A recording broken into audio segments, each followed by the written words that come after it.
Punto, tiempo del centro del país. Recuerde que estamos en vivo abriendo la conversación esta mañana de sábado 26 de noviembre del 2016. Está Adrián Villegas del Gabinete de Comunicación Estratégica, que hoy ya no hablamos de cómo piensan los mexicanos. O bueno, estamos hablando de cómo piensan los mexicanos.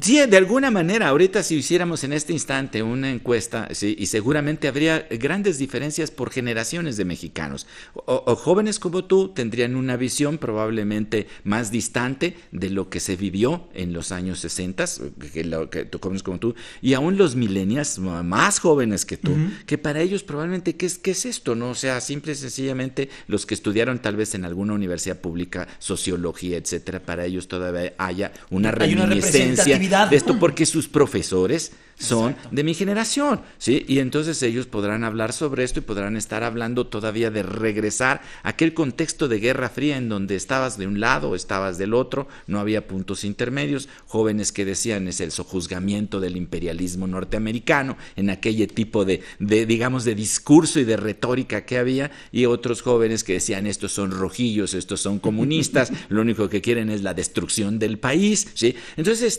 claramente había una división, y seguramente con ese cristal muy distinto que cada tiene de mi generación se podrá apreciar o no lo que significó Fidel, y evidentemente aquí en México pues esto será interesante hacerlo, pero también con los cubanos. ¿Qué ha pasado con esa generación nueva de cubanos? No la generación que vive en Miami, de los cubanos que salieron de estas cuestiones de adjetivales, los gusanos, los marielitos, todo este tipo de cosas que se dieron. O sea, es bien interesante todo esto que pasó, y además es algo mucho más. A mucha gente de tu generación, tal vez Cuba viene siendo la música, el disco, aquel ícono que es Buenavista Social Club, que a muchos tal vez jóvenes de tu generación les gustó esta parte de esta música y redescubrimiento de Cuba. Cuba es mucho más que eso. Cuba ha aportado grandes cosas, a pesar de que se le diga que fue dictador, la parte médica, la parte de educación, la parte deportiva. La parte deportiva, sí, o sea, podrá verlo, o sea,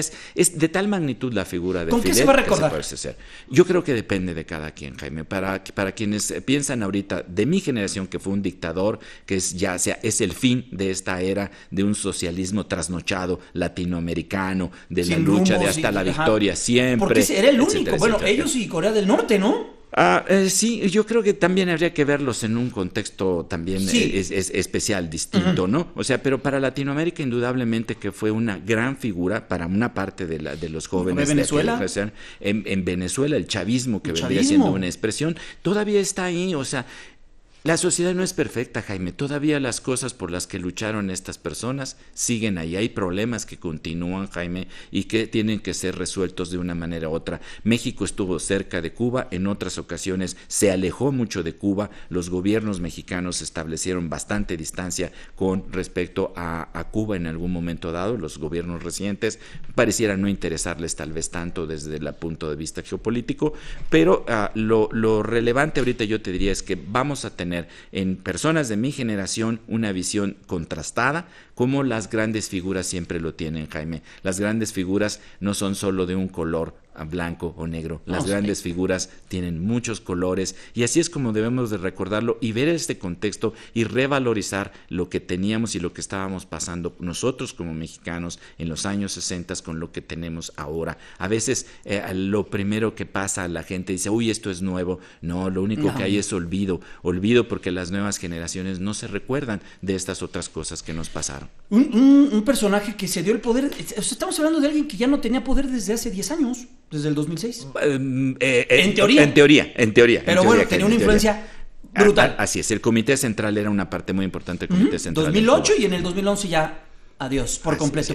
Pues Adrián Villegas, muchas gracias. Pues muchas gracias. La próxima hablamos de eso y hablamos de otras cosas más interesantes. Es Adrián Villegas del Gabinete de Comunicación Estratégica. Vamos a despedirnos con esta canción, en este bloque, de Silvio Rodríguez, que le dedicaron a Fidel, de hecho.